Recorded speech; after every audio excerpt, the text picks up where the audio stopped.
लक्ष्मी लक्ष्मी पराशक्ति हिंकारासन गर्भतानलशिकां सौहा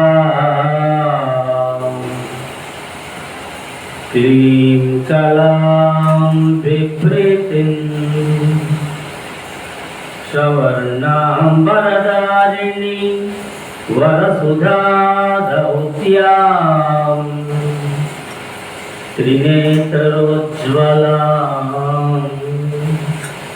वन्दे पुस्तकपाशपाणि मङ्कुशधरां स्वभूषितमुज्ज्वलां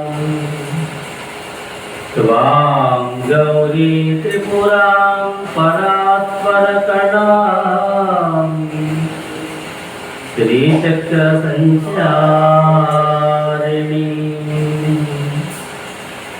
तल्ली जगन्नाथ करचरणमुలకు నమస్కరిస్తూ గురవే సర్వలోకానాం విసజే భవరోగిణాం నిదయే సర్వవిద్యానాం దక్షిణామూర్తయే నమః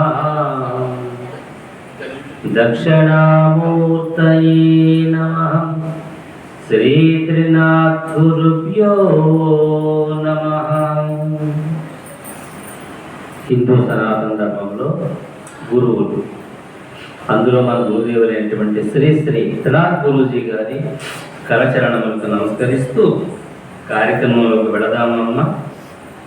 వెళ్ళే ముందు జ్వరము ఒంట్లో బాగాలేదమ్మా, వాయిస్ ఎక్కడైనా బ్రేక్ అవ్వచ్చు, ట్రై చేద్దాం. అమ్మదయ్య మరి మన వారం రాలేదని చెప్పేసి ఈ వారం రావడం జరిగింది. త్రినాథ్ గురూజీ గారి యొక్క పాట, త్రినాథ్ గురూజీ గారి యొక్క మాట. ఎందుకంటే గురువు గారి యొక్క రచనలని మనం ప్రచారం చెయ్యాలి అని అనుకున్నాం. ఆయన ఒక సందర్భంలో అనడం జరిగింది. అందుకే ఆయన రాసినటువంటి పాటల అమృతాలు, ఆయన రాసినటువంటి సూక్తులు ప్రతిదీ కూడా వేదముతో సమానం. కాబట్టి ముందుగా శ్రీ ఆదిపరాశక్తికి నీవే శరణము దుర్గా, నా సర్వము నీవే దుర్గా. నీవే శరణము దుర్గా, మా సర్వము నీవే దుర్గా. నీవే శరణము దుర్గా, మా సర్వము నీవే దుర్గా. నీవే శరణము దుర్గా, మా సర్వము నీవే దుర్గా. బాధల బెంగల పెదల వదలు, బాధల బెంగల పెదల వదలు, విలవిలలాడే భక్తుల్ని చూసి ఏమి చేయనే దుర్గా, ఏమి చెయ్యనే దుర్గా.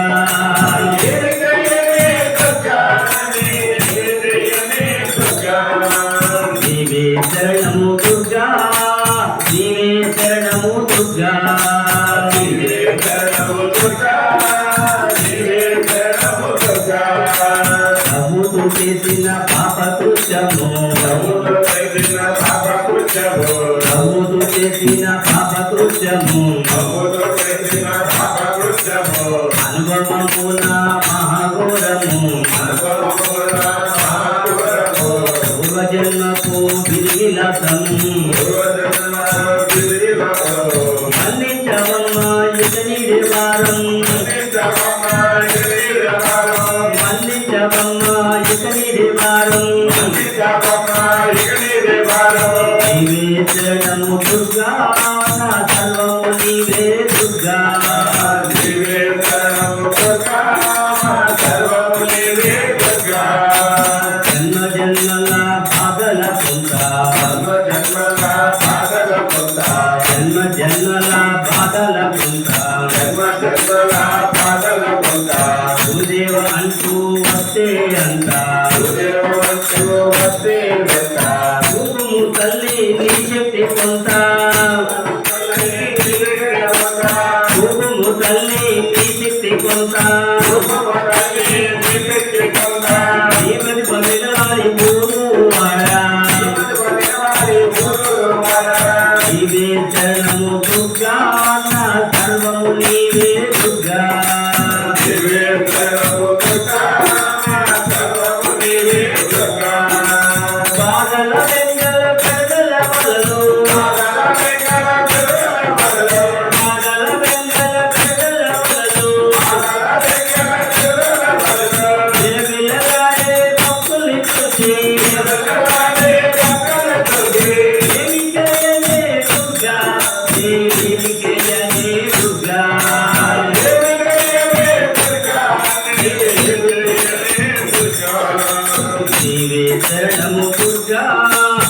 నీవే శరణము దుర్గా నీవే శరణము దుర్గా నీవే శరణము దుర్గా. ఎన్ని పాటలు పాడుకున్నా, ఎన్ని వాటి సారాలు మాట్లాడుకున్నా, సరదాగా నవ్వుతూ ఒక పాపం చేసేస్తే అప్పటికి ఆ టైంలో ఎంతో ఎంజాయ్మెంట్గా ఉంటుంది. కానీ దాని ప్రతిఫలము మళ్ళా జన్మలో చాలా ఘోరాతి ఘోరంగా ఉంటుంది. ఇలా ఎంతోమంది బాధల్లో ఉన్నారు. కానీ నేనేం చేయగలనమ్మా? చాలామంది బాధలతో గురువుల దగ్గరికి వెళతూ ఉంటారు. ఏం చెయ్యండి బాబు, మాకు ఇలాంటి బాధలు ఉన్నాయి, మా ఆయన సరిగా లేడు, మా అబ్బాయి సరిగా లేడు, మా వ్యాపారాలు బాగుండటం లేదని ఎంతోమంది గురువుల దగ్గరికి వెళుతూ ఉంటారు. ఆయన మాత్రం ఏం చేస్తారు చెప్పండి అమ్మా? కానీ అర్హర లాంటి మహానుభావుడైతే మాత్రము ఒక దారి చూపిస్తాడు.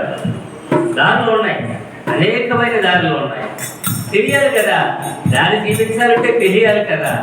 ఇది గురువుల యొక్క రహస్యమని మనం చెప్పుకుంటూ, గురువు గారి యొక్క మాట, ఆ తర్వాత మనం తత్వంలోకి వెళదాం తల్లి. గురువు గారు ఒక సూక్తిలో ఒక మాట అంటున్నారు, సంకల్ప బలము గల మనసుతో. అండర్లైన్ చేసుకోరారా? ఏముండాలరా? సంకల్ప బలము గల మనసుతో, అలజడి లేనటువంటి హృదయముతో మీరెవ్వరైనా ఉండగలిగితే మీరందరూ దేవుడితో సమానం. పంచదార దగ్గరికి సేవలు వచ్చినట్లుగా ఆ గురువు దగ్గరికి భక్తులు వస్తారు. గురు భవానీ గారు చూడండి, సామాన్యమైనటువంటి వ్యక్తి. కొన్ని వేల లక్షల మంది యొక్క హృదయాలను రంజింప చేయగలిగినటువంటి మహానుభావుడు ఆయన. ఈ రోజున ఏ గురువు కావలసిన ఓం శక్తి సత్సంగమే. భక్తులు కావాలి. ఎక్కడ కట్టినా ఎంత గురువు ఉంటే సమయం ఉందంటే భక్తులు కావాలి, ఎంత గుళ్ళు కడితే సమయం ఉందని భక్తులు కావాలి, ఎన్ని సత్సంగాలు పెడితే సమయం ఉందని భక్తులు కావాలి కదా. కాబట్టి గురువు గారి సత్సంగాలు ఎక్కడైతే ఉన్నాయో ఎప్పటికీ 50% జనరంజకంగా నడుస్తున్నాయి. ఇక్కడ ఏంటంటే అమ్మా, సంకల్ప బలం ఉండాలి. మనిషి ఎప్పుడూ కూడా దిగజారిపోకూడదు. ఎస్, నాకు ఈ కష్టం వచ్చింది, ఇవాళ కాకపోతే రేపన్నా నేను దాటగలను అనే సంకల్ప బలం కావాలి. అందుకే చూడండి, భ్రమరకీటక న్యాయం అంటారు. గొంగల పురుగు ఎగురుతున్నటువంటి సీతాకోక చిలుకని ఇలా చూసి దాని మనసులో అనుకుంటుందట, ఎంత బాగుంది, నేను అలా మారితే బాగుండును అనుకుంటుందట. సీతాకోక చిలుక పుట్టుక లేదమ్మా, గొంగల పురుగే సీతాకోక చిలుకగా మారిపోతుంది. అది సంకల్ప బలం అంటే. అనుకున్నది సంకల్పం జరుగుతుంది. దీనికి ఉదాహరణగా ఒక చిన్న మాట చెప్పుకొని కథలోకి వెళ్దామమ్మా. ఒక ఊళ్ళో ఒక గురువు గారు, ఒక శిష్యుడు అలా దారిని వెళ్ళిపోతారు. వెళ్ళిపోతుంటే గురువుగారు మంచి శక్తివంతుడు కాబట్టి మన అర్హరలాగా మాలాడి పోటుగాలు డబ్బాగాడు అనుకోండి, మహానుభావుడు గురువు గారు అనుక్షణం జపం చేస్తానే ఉంటారు. సత్సంగాల టైంకి వాళ్ళు, ఎందుకంటే మరి జపంలో ఉన్నారు, అది ఇంపార్టెంట్ కదా. ఇంపార్టెంట్ అంటే మా బామ్మర్దమ్మ, అందుకనే అన్ని అక్కర ఆడుతుంటారు. కాబట్టి అలా వెళుతుంటే అటమ్మా 2 చెట్లు మాట్లాడుకుంటున్నాయటమ్మా. ఈ సృష్టిలో ప్రతి దానికి భావం ఉందమ్మా. చెట్టులకి భావం ఉంది, పిత్తలకి భావం ఉంది, పాములకి భావం ఉంది, ప్రతి దానికి భావాలు ఉన్నాయి. కనీసం నీటిలో చేపలకు భావం ఉన్నాయి. అలా ప్రతి దానికి కూడా భావం ఉంది. అలాగా ఈ 2 చెట్లు కూడా మాట్లాడుకుంటున్నాయి. ఒక చెట్టు అంటుందటమ్మా రెండో చెట్టుతో, నేను ఈ రాజ్యాన్ని ఏలాలి అనుకుంటుందట. అలా సాధ్యమా? అవునా? ఒక చెట్టు ఈరోజు చూడండి, నరేంద్ర మోడీ గారు కానివ్వండి, లేకపోతే ఇంకొకరు కానివ్వండి, ఇంకోళ్ళు కానీ దేశాన్ని ఏళ్తున్నారా లేదా? ఎక్కడ వస్తుందమ్మా హోదా? ఎంత డబ్బు ఉంటే వస్తుంది? ఆ పదవి పోనమని మళ్ళా ఆడవంకి ఇంట్లో పనులు చూస్తే ఒట్టు పదవి ఉన్నంతసేపే, అది పోతే మనం మళ్ళా ఎవ్వరో చూడరు. వ్యక్తులు ఎవరైనా కానివ్వండి, నేను పదవి కోసం మాట్లాడుతున్నాను. ఆ పదవి ఉన్నంతసేపు బ్రహ్మరథం పట్టేస్తారు, పువ్వులు జల్లేస్తారా, అవన్నీ జల్లేస్తూ ఉంటారు. కాస్త పోతే ఏమయ్యా నువ్వు ఎలా ఉన్నావని వెళ్ళేటువంటి కార్యకర్తే ఉండడు, వెనక తిరిగి చూసుకుంటే అందరూ జంపు. అలాంటిది ఆ చెట్టు నేను దేశాన్ని ఏలాలి అనుకుంటుందాట. అర్హర మహానుభావుడు కాబట్టి, చెట్ల యొక్క లిపి ఆయనకి తెలుసు కాబట్టి మన వాడు ఏమన్నాడంటే తదాస్తు అన్నాడు. ఏమన్నాడు అర్హరా? తదాస్తు అన్నాడు. అంటే ఏంటి? నీ కోరిక, నీ సంకల్పము జరుగుగాక అని దీవించాడు మహానుభావుడు. మహనీయుల యొక్క మాటలు ఊరికినే పోవు తల్లులారా. ఉపాసన ఫలము కలిగినటువంటి గురువు ఒక్కసారి దీవిస్తే తన దగ్గర ఉండేటువంటి పాజిటివ్ ఎనర్జీ యొక్క శక్తి చేత వాళ్ళలో ఉండే నెగటివ్ ఎనర్జీ దూరం అయిపోతుంది. ఉపాసన బలం గల గురువులలో ఉండేటువంటి శక్తి అలా ఉంటుంది. సరే, వెంటనే నాలాంటి శిష్యుడు గురువు గారిని అడిగాడట. గురువుగారు తదాస్తు అన్నారు, ఏంటండి అంటే ఏమీ లేదురా, ఇదిగో ఈ చెట్టు దేశాన్ని ఏలాలనుకుంటుంది, రెండో చెట్టు అంటుంది, తదాస్తు అన్నాను. గురుగారు మీకు మధ్యగానే పోయినట్టుంది, ఉండగాను చెట్టు రాజ్యం వెళ్తాం ఏంటి అని చెప్పేసి గురువుగారు అన్నాడు. సరే చూడరా ఏం జరుగుద్దో అని ఈయన అన్నాడు. అదిగో కొంతకాలానికి శిష్యుడు పరుగు వచ్చాడట గురువుగారికి. ఒక సాటి పిలబడిందట ఊరిలో. అదిగో రేపు పాదుకులకి పట్టాభిషేకం చేస్తున్నామని ఊరిలో సాటి పిలబడిందట. వెంటనే శిష్యుడు పరిగెట్టుకు వచ్చాడు, గురువుగారు ఇదే విడ్డూరం, పాదుకులు పట్టాభిషేకం చేస్తున్నారట, రేపు ఊరు వాడ అంత ఊరబంది కింద అని శిష్యుడు అన్నాడట. అప్పుడు గురువుగారు అన్నారట, నాయనా నా మాట నెరవేరిందా లేదా అని అడిగాడట. ఏం జరిగింది అక్కడ? కొంతకాలానికి గాలివాన వచ్చి ఆ చెట్టు పడిపోవడం, ఆ చెట్టులో ఉండేటువంటి చెక్కని అనేకమైనటువంటి ఆకృతులుగా చెక్కడము, అవన్నీ అమ్మడము, చివరికి మిగిలిపోయినటువంటి చెక్కని 2 పాదుకులుగా చెక్కడము. శ్రీరామచంద్రుడు వనవాసానికి వెళ్ళిన తర్వాత భరతుడు ఆ 2 పాదుకుల్ని కొని పట్టాభిషేకం చేశాడు. అది ఏరిందా లేదా? నిజమా కాదా? సంకల్ప బలం, శక్తి యొక్క సంకల్ప బలం. మళ్ళా శ్రీరామచంద్రుడు వచ్చే వరకు ఆ పాదుకులే రాజ్యాన్ని ఏలిది. అందుకే మీకు సంకల్ప బలం ఉండాలి తల్లులారా. ఎందుకంటే ఒక్కొక్కసారి ఒక 10 మంది వస్తున్నారు, వీళ్ళ కోసం అయితే నా వాయిస్ అనవసరం. ఎందుకంటే ఒక్కొక్కసారి మానేద్దామా అని అనిపిస్తుంది. ఎందుకంటే ఈ టైంలో చాలామంది, రేపు ఉందనుకోండి, రేపు దేవీ నవరాత్రుల్లో నన్ను మాచవరం అడిగారు, 30 రోజులు మానవులకు కావలసినటువంటి బోధ మీదే అంటే అసలైనటువంటి బోధ 30 రోజులు చెప్పరా అని చెప్పేసి అడగడం జరిగింది. బాబు పీఠాన్ని నమ్ముకొని ఎంతోమంది వస్తారు, కుదరదు, కాకపోతే ఒక్క రోజన్నా అవకాశం ఇవ్వండి అన్నారు. సరే అయితే పగలు పెట్టుకోండి మీకోసం, అలాగే మీకు ఎంతో కొంత నేను డబ్బులు ఇప్పిస్తానండి అన్నాడు. నా జీవితంలో ఇంతవరకు అమ్మ నామాన్ని నేను అమ్మలే. మీరు ఎవరు ఇచ్చినా డిబ్బీలో వేసేయడమే, ఈ రోజు వరకు తీసుకోవాలి. కాబట్టి ఇంకా పొలుమూరు సత్సంగాలు ఎన్నో ఉన్నాయి. అనపర్తిలోనే ఇంకో ప్రాంతం వాళ్ళు సత్సంగం అడుగుతున్నారు, కానీ ఇన్ని సత్సంగాలు మనం చెయ్యలేం కాబట్టి, పెడితే న్యాయం చెయ్యాలి కాబట్టి అనుకోవటంలే. అనపర్తిలోనే పెడితే 30-40 మంది వస్తారు ఆ ప్రాంతంలో కొత్తగా పెడితే. వాళ్ళు అడుగుతున్నారు, సంవత్సరం నుంచి అడుగుతున్నారు. సరే దేవీ నవరాత్రుల్లో చూద్దాం అనడం జరిగింది. కాబట్టి ఇన్ని మంచి విషయాలని, ఎన్నో శాస్త్రాలలో ఉన్నటువంటి విషయాలని పరిశీలన చేసి ఎందరో మహానుభావులు చెప్పేటువంటి మాటల్ని మీకు అందిస్తున్నామంటే అమ్మ మళ్ళీ ఎక్కడ దొరకదు. ఎంతోమంది మహనీయులు ఉన్నారు, చాగంటి వారు లాంటి వాళ్ళు అందరూ ఉన్నారు. అయినా నా పోటీ వాడు ఒక యూట్యూబ్లో వీడియో అప్లోడ్ చేస్తే 100 నుంచి 200 మంది చూస్తున్నారు. ఈరోజు నీ వీడియో చేస్తుంటే 100 నుంచి 200 మంది చూస్తున్నారు. ఇక్కడ మీరు ఎంతమంది ఉన్నారు? ఒక 20 మంది ఉన్నారు, లేదా ఒక 25 మంది ఉన్నారు.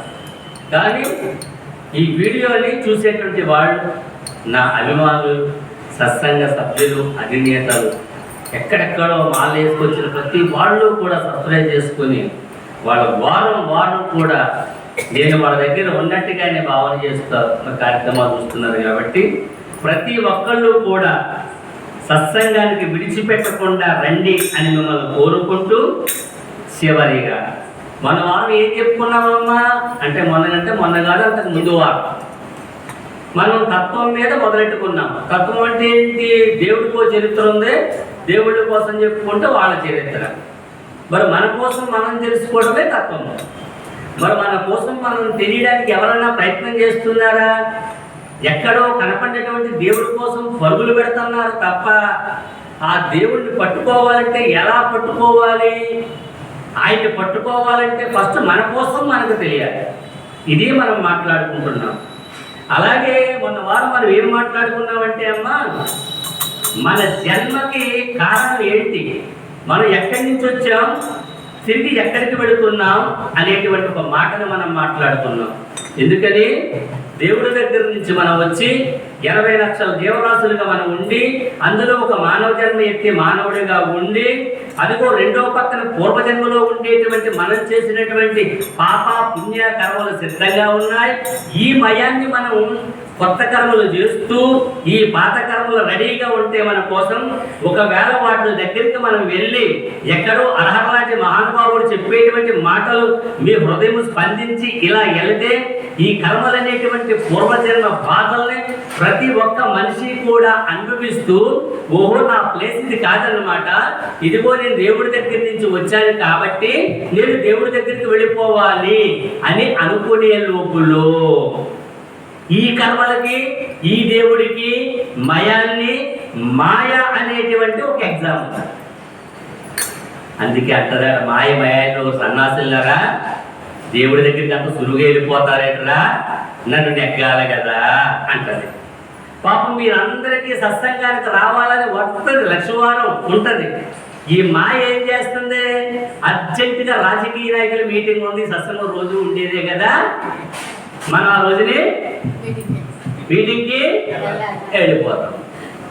సరే సత్సంగం ఉంది, నేను డోలకు కొట్టాలి, నేను కొట్టకపోతే ఇంత ఆర్టిస్ట్ వల్ల ఈ సత్సంగంలో లేడు అని మన అనాథగా అనుకుంటారు. చక్కగా తయారవుతారు, గుట్టు గట్ట పెట్టుకుని బయలుదేరతారు. వెంటనే ఒరే నువ్వు రాజమండ్రి రావాలి అర్జెంట్ అంటే, సత్సంగం రోజు ఉండేదరా బాబు, ముందు రాజమండ్రి పోదాం. ఇదే మాయ. మొన్న వారం సెలవు మాయ వచ్చిందండి, మరి ఈ వారం రావాలి. పొద్దున్న నుంచి తలకాయ పోటు, రొంప, జ్వరం.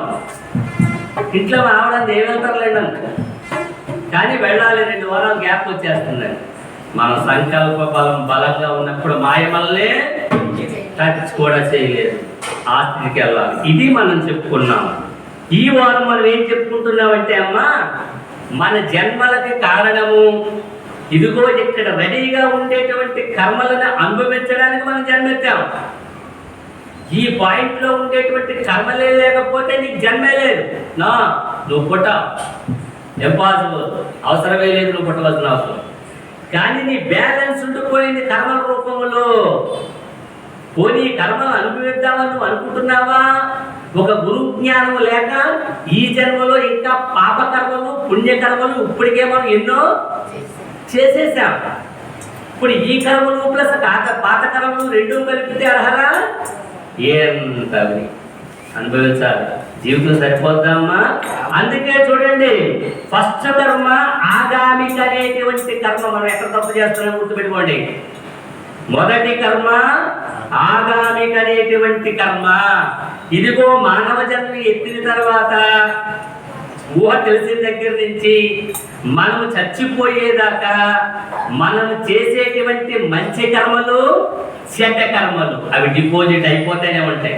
మంచి చేస్తే మంచి, చెడ్డ చేస్తే చెడ్డ. అది డిపాజిట్ ఇది జరుగుతానే ఉంటుంది, ఇది తిరుగుతానే ఉంటుంది. ఇక రెండవది సంచిత కర్మ. ఈ సంచిత కర్మ అనేటువంటిది ఈ జన్మలో ఈ శరీరంతో ఇప్పుడు చేసింది కాదు. ఇంతకు ముందు ఇలాంటి జన్మ నువ్వు ఎత్తి ఉంటే అప్పుడు కొన్ని పాపాలు చేసుంటే, కొన్ని మట్టలు, కొన్ని మానవంగాలు, కొన్ని హత్యలు, కొన్ని స్వార్థాలు, కొన్ని కవలించడాలు, ఇలాంటివన్నీ చెయ్యడం వలన తద్వారా అవతల వ్యక్తులు మనోవ్యాధన మనసు బాధ అంతా కూడా మీకు తగిలి నెక్స్ట్ భర్తకి మూలమవుతుంది. అదే సంచిత కర్మ. చిన్ని చిన్ని వర్డ్స్ కాదు తల్లిలారా, చాలా బలమైనటువంటి సబ్జెక్టు. మీ జన్మలకు కారణాలు ఇవన్నీ కూడా. ఇది తెలిస్తే మళ్ళా పుట్టరు. ఏం చెయ్యాలో ఏం చెయ్యకూడదో చెప్తారు. చివరిగా ప్రారబ్ధము అంటే ఇదేటమ్మా? అర్హత. ప్రారబ్ధం అంటే మీరందరూ బాధలు పడుతూ నా ప్రారబ్ధంగా ఏడిసింది అమ్మా జగన్మాత అంటుంటాం. నూరు వాయాలని దుర్గం మాట్లాడలేదు కదా, నా ప్రారబ్ధం ఇలాగా ఏడిసింది అంటాం. అదిగో పూర్వజన్మలో నువ్వు చేసినటువంటి సంచిత కర్మ అనేటువంటి సంచిలో కొంత డిపాజిట్ని ఈ జన్మలో అనుభవించడమే ప్రారంభ కర్మ. ఈ మూడు కర్మలు ఉన్నాయి కాబట్టి మన జన్మ. ఈ మూడు కర్మలు లేకపోతే మనకి జన్మ లేదు. మరి జన్మ కారణం ఎవరండి? ఇప్పుడు చెప్పండి. దేవుడా? ఇప్పుడు మీరందరూ ఎలా పుట్టారు? దీనికి కారణం ఏంటండి? కానీ ఇప్పుడు ఒక చిన్న మాట మాట్లాడి క్లోజ్ చేస్తారు.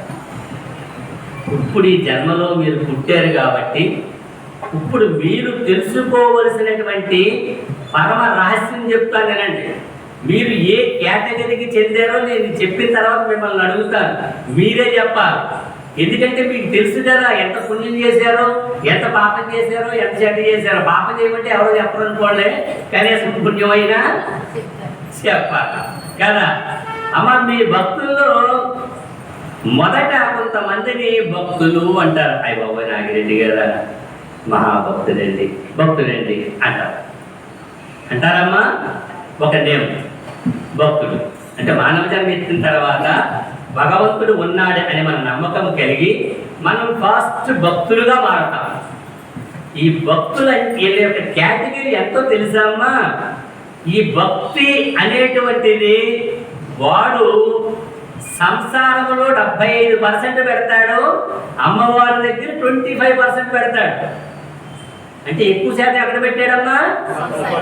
సంసారం, భార్య, పిల్లలు, మనవలు, వ్యాపారం, వాహనాలు, సైట్లు, వజ్రాలు, డైమండ్స్, ఇవన్నీ సంసారానికి సంబంధించినవి. కానీ వాడు మనస్సంతా ఎక్కడ ఉందమ్మా?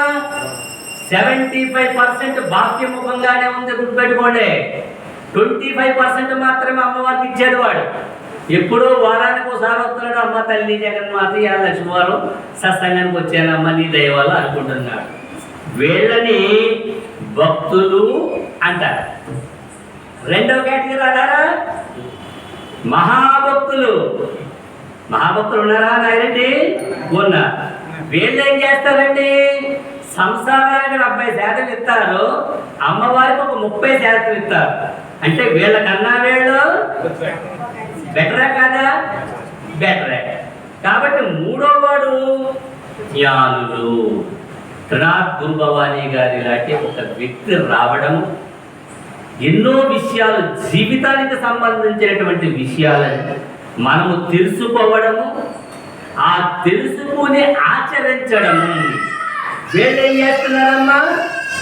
సంసారానికి 60 ఇస్తారు, భగవంతుడికి 40 ఇస్తారు. వీడు ఇంకా బెటరే కదమ్మా? సంసారానికి 60 ఇస్తాడు, మిగిలిన 40% అమ్మవారి కోసం ఆలోచిస్తాడు. నేను వారం రోజులు ఆలోచిస్తాను మీ సత్సంగంలో 4 మాటలు చెప్పాలంటే ఏమి చెప్పాలి, ఏమి చెప్తే నా ఉపన్యాసం రక్తి కడుతుంది, ఎలా మొదలు పెట్టాలి, ఎక్కడ స్టాప్ చేయాలి, దీనికి ఏ ఉపమానం దగ్గరికి తీసుకురావాలి, దీనికి ఏ మాట చెప్పాలి, ఇది చాలా వ్యయ ప్రయాసతో కూడినటువంటి మాటలు తల్లి, ఊరికినే రావు. కాబట్టి ఇక 4వది బ్రహ్మజ్ఞానులు. బ్రహ్మజ్ఞానులు ఎవరమ్మా? మన రాత్రి గురుజీ గారిలా చూడండి. వాళ్ళు ఏం చేస్తారమ్మా? సంసారం మీద 20% పెడతారు, భగవంతుడి మీద 80% పెడతారు. అంటే వాళ్ళ మనస్సు నిరంతరము అమ్మ కోసం అన్వేషణ, అమ్మలో ఉండేటువంటి శక్తులు ఎన్ని అన్వేషణ, అమ్మవారు మణిద్వీప నివాసంలో ఎలా కూర్చుంటుంది, ఎన్ని ప్రాకారాలు దాటిన తర్వాత అమ్మవారు ఉంది, ఒక్కొక్క ప్రాకారంలోనూ ఎవరు ఉంటారు అని అమ్మకు సంబంధించినటువంటి అనేకమైనటువంటి విషయాల్లో మనసు నిరంతరము పోరాడుతూ ఉంటుంది. ఇక చివరిగా సన్యాసి ధర్మము. అర్హరా, ఇది మంచిది. పెళ్లి చేసుకుంటే పెళ్ళంతో బాధ, చీరలు కొనాలి, పోషించాలి, పిల్లలు, అల్లుడు, మంచోడు వస్తే మంచోడు వచ్చాడన్న బాధ, మంచోడు రాకపోతే చెడ్డోడు వచ్చాడన్న బాధ. 2 బాధలే. మంచోడు వచ్చాడని కూడా మా అల్లుడు ఎంత మంచోడు అనండి, చెడ్డోడు వచ్చాడు మా అల్లుడు ఎంత ఎరవో అనండి, అన్ని బాధలే. అందుకని నేను ఇప్పుడు చెప్తున్నాను, అమ్మవారిని నేను కోరుకునేది మళ్ళా జన్మలో. గురువు గారి దేవి భాగవతం నేర్పుతాను ఆంజనేయ రెడ్డి గారు. మీకున్నటువంటి ఈ వాగ్దాటికి నేను దేవి భాగవతం నేర్పుతాను, నా తర్వాత మీరు యజ్ఞాలు చేద్దరు కానీ అన్నారు. నేను ఒక్కటే చెప్పాను, గురువు గారు అమ్మ కోసం మనొక్క జన్మ కొడతారు, ఈ జన్మ కుదరదండి. ఇప్పటికే కొంచెం పాపాలు కొంచెం చెడ్డలు చేసేసి ఉన్నాం. ఉదాహరణకి నేను ఎక్కి ప్రవచనం చెప్తున్నాను అనుకోండి, 1000 మంది స్టేజీ మీద, ఈడ నాగిరించినప్పుడు కేవలం కనపడ్డాను అనుకోండి. ఉదాహరణకి ఈడ ఒకప్పుడు నాతో 10 క్లబ్లో మంది ఆగాడంట అంటారా అనరా? అంటే అమ్మవారి సేవకు ఎలా ఉండాలమ్మా? మత్స ఉండకూడదు జీవితంలో, మత్స లేనటువంటి సేవకులుగా ఉండాలి. అందుకే నేను అమ్మవారిని అడుగుతున్నాను ఇప్పటి నుంచి, అమ్మ మళ్ళా నాకు జన్మంటూ ఇస్తే నిత్య శ్రీచక్ర ఉపాసకునిగా పుట్టించు. లేదు, నాకు అంత లేదు కదా, కనీసం సాధువుగానైనా పుట్టించు. దేశ సంచారం చేసుకుంటూ ఏదో కూడా ఇంత అమ్మ జానెడు పొట్ట కోసమేనమ్మా ఈరోజు అంత. జానెడు పొట్ట నిండితే ఇంకేమీ లేదు. ఏదో గీతలో ఏదో ఒక అమ్మ ఏదో ఊళ్ళో ఇవన్నీ వారాలు ఎక్కువైపోయి ఏ ఊళ్ళో కూర్చోండి బెటర్ చెప్పండి, అయిపోతుంది. అదే కోరుకుంటున్నాను అమ్మవారు. మళ్ళీ నేను సంసారం కోరుకోవట్లే, మన పిల్లలు ఈ తతంగం ఈ తలకాయ ఎప్పుడు అనవసరం. నీ సేవలో మునిగిపోవాలి మళ్ళా జన్మంటూ ఉంటే. లేదు, ఒక సాధువుగా పుట్టించు, సన్యాసం చేసుకుంటూ వెళ్ళిపోతారు అని మనం చెప్తున్నాం. కాబట్టి చాలా కాలాతీతం అవుతుంది. కాబట్టి ఎన్నో విషయాలు ఉన్నప్పటికీ ఈ వారానికి ఇక్కడ ఆపుతున్నాను తల్లులారా. ఇప్పుడు చెప్పండి, మీరు ఇందులో మీరు భక్తులుగా ఉన్నారా, మహాభక్తులుగా ఉన్నారా, 2వ సంవత్సరం దగ్గరికి వచ్చేస్తుంది, కనీసం కొంచెం జ్ఞానం అన్నా నేర్చుకున్నారా? ఇంకా కిందే మనకు కుదరవలేమ్మా, ఈ జన్మకే ఆ కిందే మనకు కుదరవు. కనీసం 3 కుదురుతాయి, భక్తులుగా, మహాభక్తులుగా, జ్ఞానులుగా. ఈ 3 మన కంట్రోల్లోనే ఉన్నాయి ఈ జన్మకి. కాబట్టి ఈ రోజు ఈ సేవా కార్యక్రమానికి ఇచ్చిన మీ అందరి కుటుంబాలని కూడా జగన్మాత ఎళ్ళవేళ ఆరోగ్య ఐశ్వర్యాలు ఇస్తూ మీ మనసులో ఉండేటువంటి కోరికలను తీర్చాలని నేను కోరుకుంటూ, ఇంకో భవానీ గారు అంటే అమ్మ ఏ